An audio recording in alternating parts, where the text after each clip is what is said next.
Beast tamer episode 1 की starting में हम लोग देखते हैं हमारे मेन कैरेक्टर अपने टीममेट के पास जाता है और उसके टीममेट्स सभी हीरोज हैं, बट वही अकेला एक बीस्ट टेमर है। तभी उनके ग्रुप का लीडर रेन को टीम से फायर कर देता है, यानी कि टीम से वो उसको निकाल देता है। ये सुनकर रेन को बिल्कुल भी समझ नहीं आ रहा होता है कि आखिरकार ये हुआ क्या। जिसके बाद रेन हमें बताता है कि बीस्ट टेमर वो लोग होते हैं जो कि एनिमल के साथ कम्युनिकेशन कर सकते हैं और उनके साथ कॉन्ट्रैक्ट बना सकते हैं, और उन एनिमल्स को टेम करने के बाद बीस्ट टेमर उनकी एबिलिटीज और स्ट्रेंथ का यूज कर सकते हैं लड़ने के लिए। बीस्ट टेमर मॉन्स्टर से कॉम्बैट लड़ाई में अच्छे नहीं होते हैं, इसलिए उसे एक पार्टी ज्वाइन करनी पड़ी जो कि हीरोज की पार्टी थी, और वो उसके ऊपर काफी ज्यादा ट्रस्ट करता था। लेकिन उसका ट्रस्ट अब टूट चुका है क्योंकि उसके टीममेट्स उसको अपनी टीम से निकाल रहे हैं। रेन उनसे पूछता है कि आखिरकार मुझे रीजन तो बताओ, तुम मुझे टीम से क्यों निकाल रहे हो। तभी एक हीरो जिसका नाम लियन होता है वो रेन के पास आकर कहती है कि क्या तुम ये पहचान नहीं सकते हो कि हम तुम्हें क्यों निकाल रहे हैं, क्योंकि तुम हमारे लिए यूजलेस हो। तभी आरियोस भी कहता है ये सही कह रही है, तुमने आज तक किसी भी एनिमी को डैमेज नहीं दिया है, बल्कि हमें आना पड़ता है तुम्हें बचाने के लिए। तुम अपने एनिमल्स का यूज सामान कैरी करने के लिए और स्काउटिंग के लिए करते हो, तो तुम्हें नहीं लगता कि ये एक वर्थलेस चीज है। तभी बाकी टीम के लोग भी इसी बारे में बात करने लगते हैं और कहने लगते हैं कि हमें रेन को शुरुआत से ही अपनी टीम में नहीं रखना चाहिए था, हमें हमेशा ही इसको आके बचाना होता है, और इसकी वजह से हम लोग काफी ज्यादा पीछे हो जाते हैं। ये सुनकर रेन को काफी ज्यादा बुरा लगता है। तभी उसके टीममेट्स उसे कहते हैं कि जाने से पहले अपने सारे इक्विपमेंट और गियर यही छोड़ जाना, क्योंकि वो सब हमने तुम्हें दिए थे। जिसके बाद रेन बिना कुछ कहे अपने सारे गियर उतार कर वहाँ से चला जाता है। जिसके बाद रेन आराम से टाउन में एक चेयर के ऊपर बैठा होता है और याद करता है कि मिशन के टाइम पर उसके सारे टीममेट्स उसकी बेइज्जती किया करते थे और उसे हमेशा कमजोर बुलाया करते थे। इससे रेन को इतना तो पता चल जाता है कि उसके टीममेट्स उसकी स्टार्टिंग से ही चिंता नहीं करते थे। जिसके बाद वो सोचने लगता है कि इन सब बातों को छोड़ो, अब इम्पोर्टेंट बात यह है कि आखिरकार मुझे अब क्या करना चाहिए, क्योंकि मेरे पास अब कुछ भी नहीं बचा है। रेन इस बारे में सोच रहा होता है। तभी कुछ बच्चे रेन के पास आ जाते हैं और रेन से पूछते हैं कि क्या आपने अपनी जॉब को पूरा कर लिया है, अगर आपकी जॉब पूरी हो गई है तो क्या आप हमें वही करके दिखाएंगे। रेन इन बच्चों को एक्साइटेड देखकर काफी खुश हो जाता है। जिसके बाद वो खड़ा होता है और आसमान की तरफ एक ईगल को देखता है और अपने हाथ को आगे करके उसको टेम कर लेता है। जिसके बाद वो ईगल उनके पास आकर आ जाती है और उनको हेलो करने लगती है। ये देखकर सभी बच्चे काफी ज्यादा खुश हो जाते हैं। जिसके बाद रेन कहते हैं कि ये एक टेम्पररी कॉन्ट्रैक्ट था और इसलिए मुझे इसे जाने देना चाहिए। जिसके बाद रेन कॉन्ट्रैक्ट को ओवर करता है और ईगल को जाने देता है। तब सारे बच्चे उदास होकर रेन से कहते हैं कि आखिरकार आपने इसे वापस क्यों भेज दिया। जिस पर रेन कहता है मैंने तुमसे पहले कहा था ये एक टेम्पररी कॉन्ट्रैक्ट है, इस कॉन्ट्रैक्ट को बनाना इजी है, बट ये ज्यादा समय के लिए नहीं चल सकता है। ये सुनकर सारे बच्चे कहते हैं आप तो काफी ज्यादा अमेजिंग हो, मैं बड़े होकर बीस्ट टेमर बनना चाहता हूँ। तो रेन उनसे पूछते कि तुम तो पहले कह रहे थे कि तुम एक हीरो बनना चाहते हो, लेकिन अब बीस्ट टेमर क्यों। तब बच्चे कहते हैं कि अब हमें हीरोज पसंद नहीं है, हीरोज काफी ज्यादा एनोइंग लगते हैं, जब हम लोग उनके पास जाते हैं वो हमारे साथ अच्छा बिहेव नहीं करते हैं और इसी वजह से हमें वो पसंद नहीं है। ये सुनकर रेन को भी अब समझ आता है कि इस टाउन के मर्चेंट हीरोज को वेपन सप्लाई करना क्यों नहीं पसंद करते हैं। तभी बच्चे कहते हैं कि तुम कितने अलग हो, तुम हमारे साथ हमेशा खेलते हो और तुम हमारे साथ अच्छा बिहेव भी करते हो। रेन अपनी तारीफ सुन के मन में सोचता है कि अब ये और भी ज्यादा मुश्किल हो गया है इन लोगों को बताना कि मैं उस टीम में से अब फायर हो चुका हूँ। तभी एक बच्चा कहते हैं कि वो बड़ा होकर एक एडवेंचरर बनेगा और पूरे वर्ल्ड के अंदर ट्रेवल करेगा और काफी ज्यादा पैसे कमाएगा। उस बच्चे की बात को सुनकर रेन भी सोचता है कि एडवेंचर बनना ठीक रहेगा, क्योंकि एक एडवेंचर अपनी मर्जी से कुछ भी कर सकता है और उसे अपनी स्किल के हिसाब से ही जॉब लेनी होती है। अच्छा है मैं टीम से फायर हो गया हूँ तो मुझे डीमन किंग को मारने की चिंता नहीं करनी पड़ेगी और मैं एक एडवेंचर बन जाऊंगा। जिसके बाद रेन एडवेंचर गिल्ड में पहुंचता है, जहां पर रिसेप्शनिस्ट उसके एडवेंचर ट्रायल को शुरू करने की बात करती है, लेकिन रेन उसको रोककर कहते हैं कि शुरू करने से पहले क्या तुम मुझे एडवेंचरर के बारे में थोड़ा बता सकती हो, क्योंकि मैं थोड़ा अभी नया हूँ। तो रिसेप्शनिस्ट कहती है काफी सारे लोग स्टार्टिंग की इन्फॉर्मेशन पर इतना गौर नहीं करते हैं, लेकिन तुमने अच्छा हुआ पूछ लिया, इसलिए मैं तुम्हें सारा कुछ समझा देती हूँ। जिसके बाद वो रेन को पूरी तरीके से सारी इन्फॉर्मेशन बता देती है कि आखिरकार उसे मॉन्स्टर को मारने के बाद उसकी रैंक कैसे बढ़ेगी।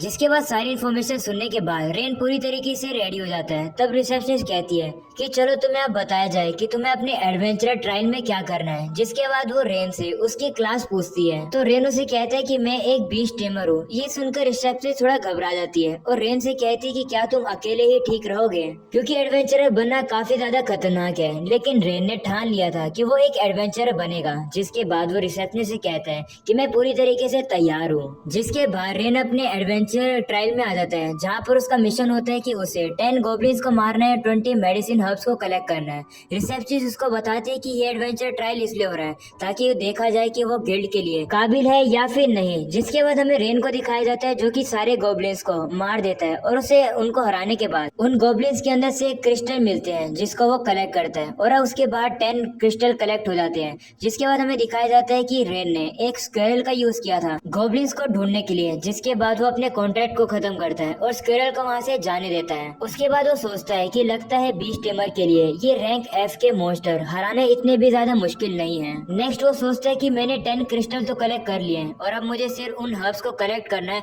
और मैं वापस गिल्ड के अंदर जा सकता हूँ। तभी अचानक से उसे किसी की चिल्लाने की आवाज आती है तो वो अंदर जंगल के अंदर जाने लगता है। जिसके बाद वो देखता है कि एक मॉन्स्टर जो कि रैंक D का है और उसके लिए वो काफी ज्यादा खतरनाक है, लेकिन फिर भी वो ये ना देखते हुए उसके ऊपर हमला करने की कोशिश करता है, लेकिन उसका जो नाइफ होता है वही टूट जाता है। जिसके बाद टाइगर को काफी गुस्सा आ जाता है और वो रेन को दूर फेंक देता है और इसी वजह से मॉन्स्टर डिस्ट्रैक्ट हो जाता है और रेन की तरफ आने लगता है। ये देखकर रेन कहता है मुझे पता था मैं इसको हरा तो नहीं पाऊंगा, लेकिन मैंने टाइम तो निकाल लिया जिससे कि वो लड़की यहाँ से भाग पाए। तभी रेन उस लड़की से वहाँ से भागने के लिए कहता है, लेकिन वो लड़की वहाँ से भागती नहीं है। जिसके बाद वो काफी एक ऊंची छलांग लगाती है और आसमान में जाकर वो कहती है कि मैं अपनी पूरी स्ट्रेंथ का यूज कर लूंगी। जिसके बाद वो टाइगर के ऊपर काफी ज्यादा जोर से लात मारती है, जिससे कि टाइगर वहीं पर ढेर हो जाता है। ये देखकर रेन काफी हैरान होकर उससे पूछता है कि तुम कौन हो, लेकिन वो लड़की जवाब नहीं देती है। जिसके बाद रेन सोचने लगता है कि इस वर्ल्ड में ऐसी भी कोई बीइंग होते हैं जिनके पास काफी खतरनाक पावर होती है और उनको हम लोग अल्टीमेट स्पीसीज कहते हैं। अल्टीमेट स्पीसीज में फेरिस या फिर डेमीगॉड्स आते हैं, लेकिन उन्हीं में से एक काफी ज्यादा रेयर स्पीसीज भी होती है जो कि होती है कैट स्पिरिट, और ये लड़की एक कैट स्पिरिट है। ये देखकर रेन काफी ज्यादा हैरान हो जाता है। तभी वो मॉन्स्टर वहाँ से डिसअपियर होने लगता है, लेकिन वो लड़की वहाँ से जा नहीं रही होती है, वो बेहोशी की हालत में होती है,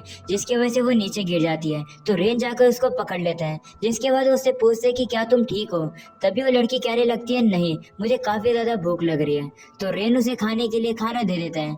उसे खाना खाते हुए देख रेन सोचने लगता है कि ये लड़की की तो स्पीसीज इतनी ज्यादा रेयर है क्योंकि ये तो एक्सटिंक्ट होने वाली थी। ये मैजिक तो यूज नहीं कर सकते हैं, लेकिन इनके पास काफी ज्यादा एथलेटिक एबिलिटीज होती है और काफी ज्यादा फिजिकल पावर होती है, जिससे कि इनको काफी ज्यादा अल्टीमेट जगह मिलती है वर्ल्ड के अंदर। जिसके बाद वो लड़की खाना खा लेती है और रेन को शुक्रिया करती है खाना देने के लिए और कहती है कि अगर तुम मुझे खाना नहीं देते तो मुझे लगा था कि मैं मर जाती, क्योंकि मैंने काफी दिनों से खाना नहीं खाया था। ये सुनकर रेन सोचने लगता है कि लगता है ये लड़की की हालत कुछ ज्यादा ही खराब थी। जिसके बाद वो लड़की रेन को अपना इंट्रोडक्शन देकर कहती है कि मेरा नाम कनाडे है और जैसे तुम देख सकते हो मैं कैट ट्राइब से हूँ। जिसके बाद रेन भी अपना इंट्रोडक्शन देता है और कहता है कि मैं तुमसे जब मिला जब मैं अपना एडवेंचर ट्रायल दे रहा था। ये सुनकर कनाडे खुश हो जाती है और कहती है अच्छा हुआ तुम मुझे बचाने के लिए आ गए। जिसके बाद रेन कनाडे से पूछता है कि आखिरकार तुम इस जगह पर कर क्या रही थी, क्योंकि तुम्हारी स्पीसीज तो काफी ज्यादा रेयर है और ये एक ऐसे कॉमन फॉरेस्ट में तुम क्या कर रही थी। जिस पर कनाडे कहती है कि एक्चुअली में वो माउंटेन्स के डीप में रहा करती थी, लेकिन वहाँ पर कोई ज्यादा लोग बचे नहीं थे, इसलिए वो काफी ज्यादा बोर हो गई थी और मैं एक जर्नी पर निकल गई जहाँ पर मैं तुमसे मिली। तो क्या तुम्हें नहीं लगता कि ये एक फेट है। जिसके बाद कनाडे रेन से उसके बारे में पूछती है तो रेन उसे अपने बारे में सब कुछ बता देता है और बताता है कि वो 6 महीने से हीरोज की पार्टी में था। जिसके बाद रेन मन में सोचता है कि मैं अपने पार्टी के बारे में याद तो नहीं करना चाहता हूँ क्योंकि मुझे काफी ज्यादा दुख होता है, लेकिन पता नहीं क्यों ये काफी ज्यादा स्ट्रेंज है। मैं कनाडे को सारी बातें बता रहा हूँ। रेन की स्टोरी सुनने के बाद कनाडे रुकती है और रेन से कहती है उन हीरोज को शर्म आनी चाहिए, आखिरकार वो तुम्हें अपनी ही पार्टी से कैसे निकाल सकते हैं जबकि तुम तो कितने अच्छे पर्सन हो। जिस पर रेन उनसे पूछते कि क्या तुम मेरी स्टोरी सुनने के बाद उन पर गुस्सा हो। जिस पर कनाडे कहती है बिल्कुल। तो रेन हंस के कहता है तुम कितनी ज्यादा स्वीट हो, लेकिन अब सब कुछ ठीक है। अगर मैं उनके लिए मुसीबत था तो शायद से मैं उनकी पार्टी को पीछे ही खींचता, और अच्छा है मैं उनकी टीम को अब लीव कर चुका हूँ।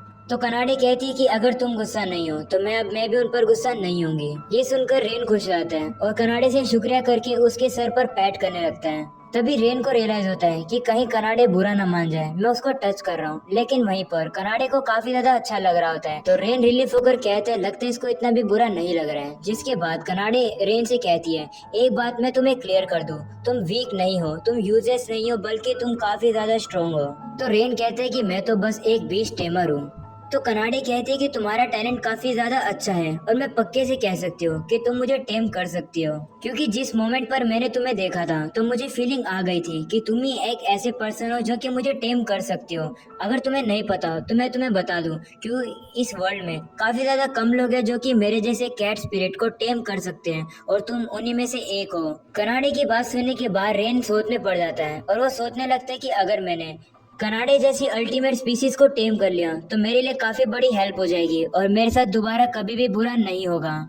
रेन कनाडे की तरफ देखकर कहते हैं कि रीजन ये नहीं है कि मैं कनाडे को इसलिए टेम करना चाहता हूँ क्योंकि वो अल्टीमेट स्पीसीज है। मैं कनाडे को टेम इसलिए करना चाहता हूँ क्योंकि मैं कनाडे को अच्छे से जानना चाहता हूँ और उसके साथ रहना चाहता हूँ। जिसके बाद वो कनाडे को हाँ कर देता है कि वो उसको टेम करेगा। ये सुनकर कनाडे भी खुश हो जाती है। तभी रेन जिसके बाद रेन अपनी स्पेल का यूज करता है और कनाडा को टेम करने की कोशिश करता है। रेन कहता है कि ये कॉन्ट्रैक्ट हमारे बीच में एक बॉन्ड को बनाएगा, जिसके बाद वो टेम करना शुरू करता है। लास्ट स्टेप में रेन सोचता है कि जिस मोमेंट पर कनाडा अपना नाम मुझे दे देगी तब कॉन्ट्रैक्ट बन जाएगा, जिसके बाद कनाडा अपना नाम बोलती है और उनके बीच में एक कॉन्ट्रैक्ट बन जाता है। जिसके बाद कनाडे देखते हैं कि उसके हाथ में एक अजीब सा पैटर्न होता है, तो रेन उसे बताते हैं कि ये एक सिंबल है कि हमारे बीच में एक कॉन्ट्रैक्ट बन चुका है। ये सुनकर कनाडे खुश हो जाती है और रेन से कहती है कि क्या सच्ची में इसका मतलब है कि हम दोनों एक दूसरे से बाउंड हो चुके हैं।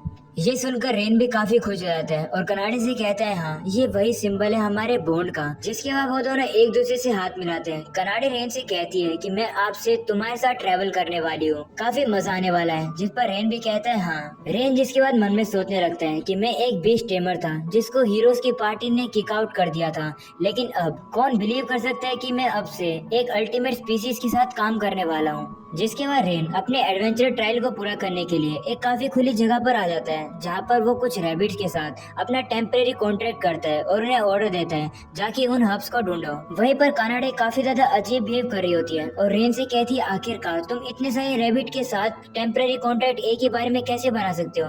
जिस पर रेन कहते हैं ये तो काफी आसान है। जिस पर कनाडा कहती है लेकिन ये तो काफी ज्यादा रेयर है। वैसे भी एक बीस्ट टेमर एक टेम्परेरी कॉन्ट्रैक्ट को एक ही पर्सन के ऊपर एक ही टाइम पर कर सकता है, और साथ ही साथ तुमने मुझे भी टेम किया हुआ है तो तुम किसी और को टेम कर ही नहीं पाओगे, लेकिन फिर भी तुमने इन रैबिट के साथ कांटेक्ट बनाया जो कि इम्पॉसिबल है। तो रेन कहते हैं कि जहाँ पर से वो आया है वहाँ पर सभी लोग ऐसी चीजें कर सकते हैं, तो ये एक बीस्ट टेमर के लिए तो नॉर्मल चीज है ना। जिस पर कनाडे परेशान होकर कहती नहीं ये बिल्कुल भी नॉर्मल नहीं है। जिसके बाद एपिसोड हो जाता है यहीं पर खत्म। तो गाइस अगर आप लोगों को ये वाला एपिसोड पसंद है तो जरूर से लाइक करके जाना। मैं मिलूंगा आप लोगों से इसकी नेक्स्ट वीडियो में।